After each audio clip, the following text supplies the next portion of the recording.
Semua yang perlu kalian tahu soal berita bola hari ini ada di sini. Simak terus Soccermania. Mari kita mulai dari poin pertama. Mari kita buka dari kemenangan dramatis di Arab Saudi. Al Nassr pulang membawa 3 angka usai menaklukkan Al Fayha 3-1 dalam lanjutan Saudi Pro League di Al Majma Sport City Stadium. Cristiano Ronaldo gagal membuka skor pada menit ke-11 lewat penalti. Dan petaka datang saat Abdullah Al-Amri bikin gol bunuh diri di menit ke-45 lebih. Tertinggal 0-1, Sadio Mane menyamakan kedudukan pada menit ke-72 sebelum Orlando Mosquera ikut menyumbangkan gol bunuh diri di menit ke-80. Abdullah Al-Hamdan memastikan kemenangan meyakinkan 3-1. Hasil ini membawa Al Nassr ke puncak klasemen dengan 61 poin, unggul tipis atas Al Ahly 59 poin dan Al Hilal 58 poin. Meski menang, kondisi fisik sang mega bintang kini jadi kekhawatiran. Masalah datang saat Cristiano Ronaldo tiba-tiba meminta diganti di tengah laga kontra Al Fayha. Padahal, ia masih jadi tumpuan utama Al Nassr dan top skor tim meski sempat absen hampir 2 pekan. Ronaldo berjalan keluar lapangan, sementara skor akhirnya 3-1 untuk tim Jeddah. Kemenangan itu penting, tapi ada kekhawatiran soal kondisi fisiknya. Tanpa Ronaldo yang bugar, Al Nassr tetap kuat, namun daya gentarnya jelas tak lagi sama. Bergeser ke Belanda, aksi pemain timnas Indonesia berbuah poin. Fortuna Sittard menang susah payah 3-2 atas NEC Nijmegen dalam lanjutan Liga Belanda di Stadion Gover. NEC sempat memimpin lewat Jarin Cherry di menit ke-19, lalu Fortuna membalas melalui Ivan Marquez di menit ke-27 sebelum Mohamed Lataren membalikkan keadaan di menit ke-59. Justin Hubner mencetak gol pada menit ke-65 untuk memperlebar jarak. NEC hanya mampu memperkecil skor lewat Brian Linsen di menit ke-90 plus 3. Tambahan 3 poin ini mengangkat Fortuna ke peringkat ke-9 dengan 32 poin dari 25 laga. Dari Belanda, PSG masih menjaga dominasi secara atas lawannya. Paris Saint-Germain meraih kemenangan susah payah 1-0 atas Le Havre dalam lanjutan Ligue 1 di kandang Le Havre. Gol tunggal dicetak Bradley Barcola pada menit ke-32 lewat sundulan. Kemenangan ini memperpanjang rekor tak terkalahkan atas Le Havre sejak 1999. Berkat hasil ini, PSG kokoh di puncak klasemen Ligue 1 Prancis dengan 57 poin, sedangkan Le Havre berada di posisi ke-13 dengan 26 poin. Kabar mengejutkan justru datang dari kursi pimpinan manajemen Marseille. 5 tahun Pablo Longoria memimpin Olympique de Marseille, lalu tiba-tiba kursi panas itu kosong. AFP menyebut ia mundur hanya 10 hari setelah pemilik Amerika Frank McCourt mengumumkan perombakan pucuk pimpinan.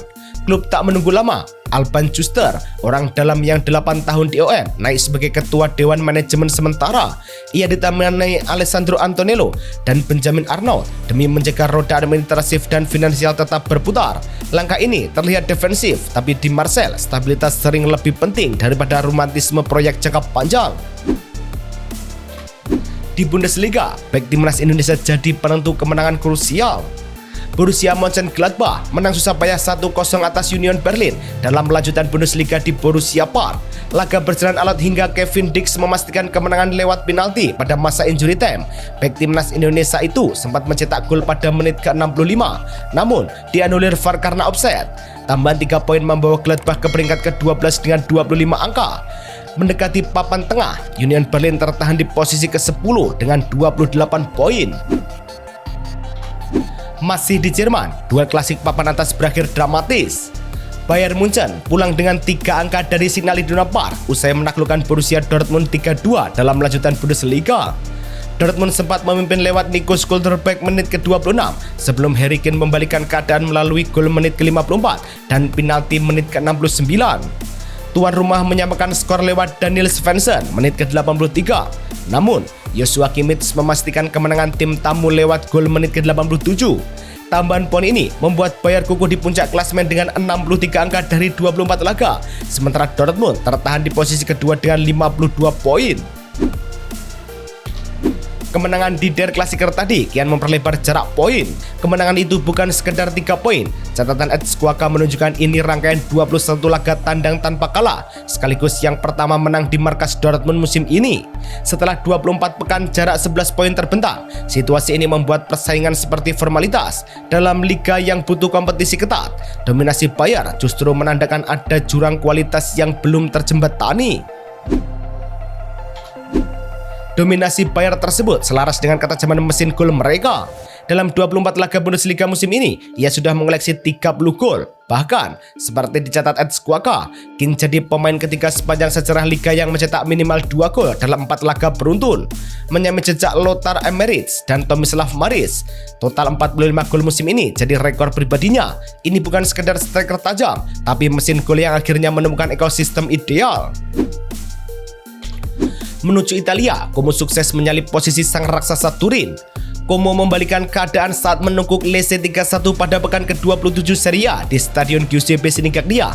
Tuan rumah sempat tertinggal lewat gol Lassana Coulibaly menit ke-13, namun bangkit cepat melalui Anastasios Dovikas menit ke-18, Jesus Rodriguez menit ke-35, dan Marc-Oliver Kemp menit ke-44. Kemenangan ini mengantar Como ke posisi kelima dengan 48 poin, menyalip Juventus. Lecce tertahan di peringkat ke-18 dan makin tertekan di zona merah. Berbeda dengan Como, Napoli harus berjuang hingga injury time. Napoli membawa pulang 3 angka dari kandang Hellas Verona usai menang 2-1 dalam lanjutan Serie A di Stadion Marc Antonio Bentegodi. Tim tamu unggul cepat lewat Rasmus Højlund menit kedua. Lalu, skor kembali imbang setelah Jean Daniel Akpa-Akpro mencetak gol pada menit ke-67. Romelu Lukaku memastikan kemenangan di menit ke-90 + 6. Tambahan 3 poin membuat Napoli kini mengoleksi 53 poin dan menempel di peringkat ketiga. Verona makin terbenam di dasar klasmen dengan 15 angka dari 27 laga.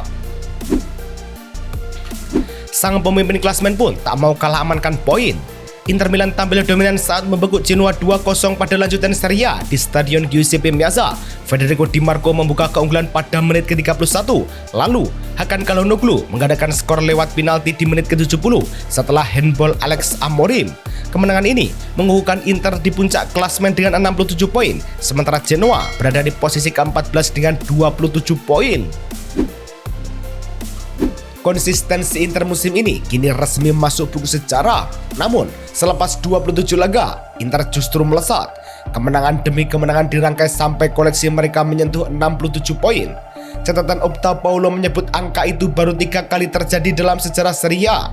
Musim 2006-2007 73 poin, 2023-2024 72 poin. Artinya, laju ini bukan kebetulan, melainkan pola tim yang tahu cara menjaga ritme. Dengan konsistensi seperti ini, Inter bukan sekedar memimpin klasmen, mereka sedang membangun fondasi juara yang sulit digoyang. Di tengah perburuan gelar, Juventus justru fokus mengamankan masa depan. Manuver kursi pelatih mulai terasa panas saat masa depan Luciano Spalletti belum sepenuhnya aman.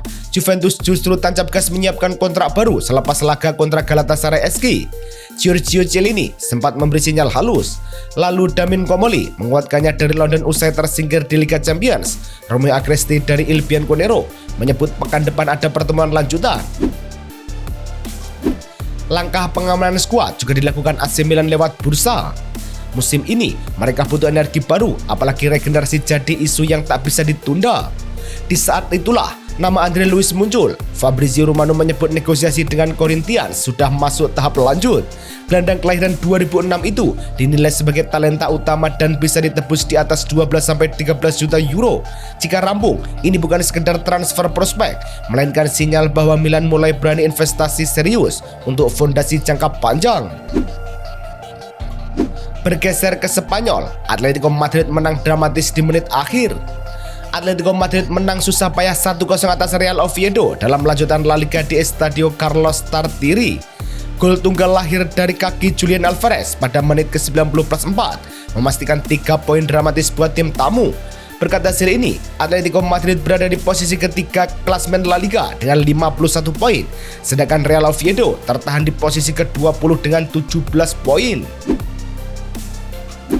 Jika Atletico menang tipis, Barcelona justru berpesta gol di kandang.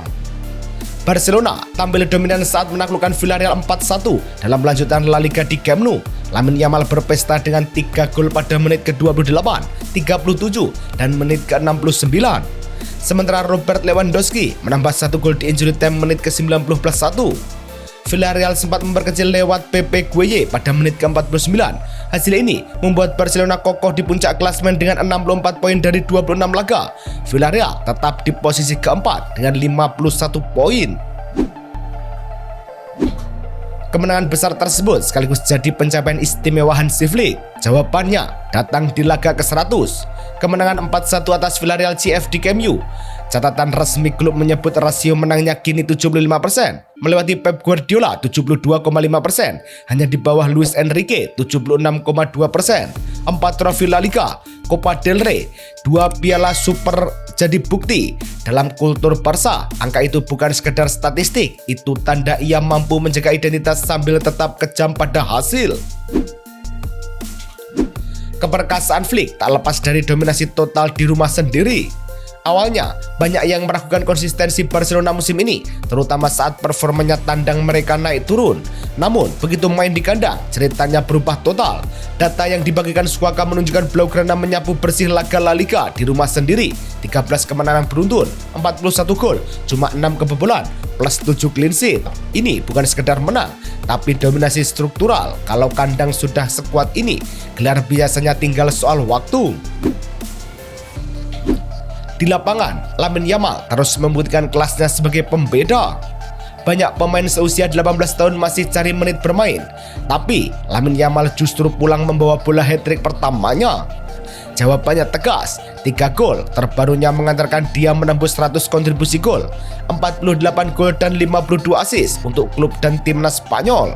Bahkan, catatan itu disebut lebih cepat dari era awal Lionel Messi dan Cristiano Ronaldo. Ini bukan sekedar bakat muda, ini proyek besar yang sudah jadi pembeda di level elit. Selain Yamal, Robert Lewandowski juga terus menambah pundi golnya.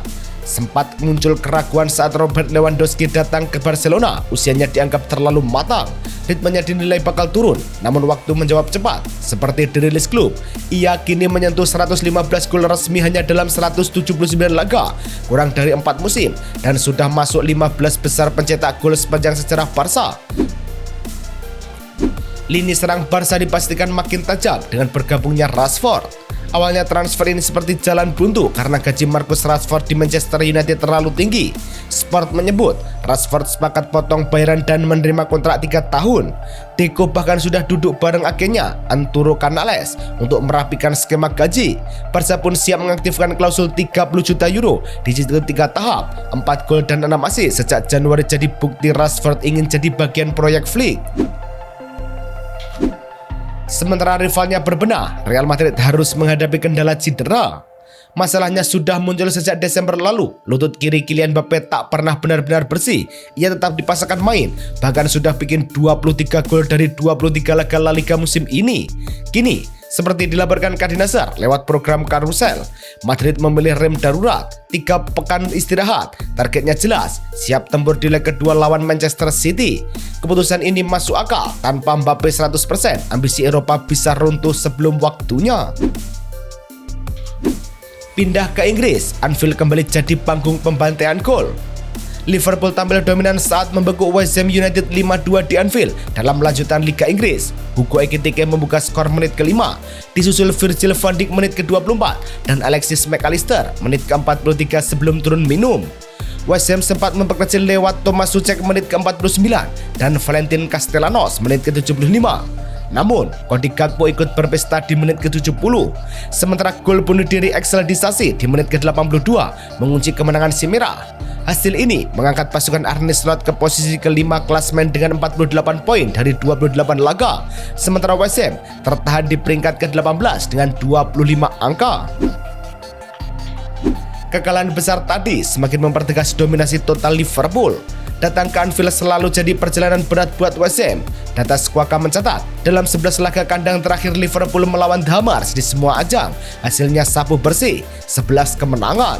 Total 35 gol dicetak, cuma 10 kali kebobolan, dengan 3 clean sheet. Awalnya mungkin sekedar kebetulan, tapi ketika tren sepanjang ini terus berulang, itu sudah pola. Liverpool tahu cara melukai West Ham di rumah sendiri. Berbeda dengan Liverpool, Manchester City harus menang tipis tanpa Haaland. Leeds United dipaksa menyerah 0-1 dari Manchester City dalam lanjutan Premier League di Elland Road. City untuk pertama kalinya musim ini menepikan Erling Haaland di Liga tetap mampu menang susah payah lewat gol Antoine Semenyo pada menit ke-45. Tambahan 3 angka membuat City mengoleksi 59 poin dari 28 laga. Sementara Leeds tertahan di peringkat ke-15 dengan 31 poin. Gol tunggal Semenyo tadi membuktikan efektivitasnya sebagai rekrutan baru. Awalnya, banyak yang bertanya untuk apa Antoine Semenyo didatangkan. Namun, dalam 11 laga, ia mencetak 6 gol dan 2 assist, 8 kontribusi langsung yang membuatnya terlibat tiap 110 menit. Data itu ramai dibahas media Inggris. City bukan cuma dapat pelapis, tapi opsi berbeda, agresif, direct, dan berani duel. Jika konsisten, ia bisa menggeser hierarki yang selama ini terasa mapan. Jika City punya Semenyo, MU punya Šeško sebagai penentu hasil. Manchester United sempat kesulitan mencari pembeda di 4 laga Premier League terakhir. Lalu, datang momen dari bangku cadangan. Benjamin Šeško mencetak gol kemenangan atas Fulham dan Everton. Kemudian menyambar bola di detik-detik akhir kontra West Ham. Gol yang juga dinobatkan sebagai terbaik Februari. Seperti diumumkan situs resmi klub, ia menang 61% suara.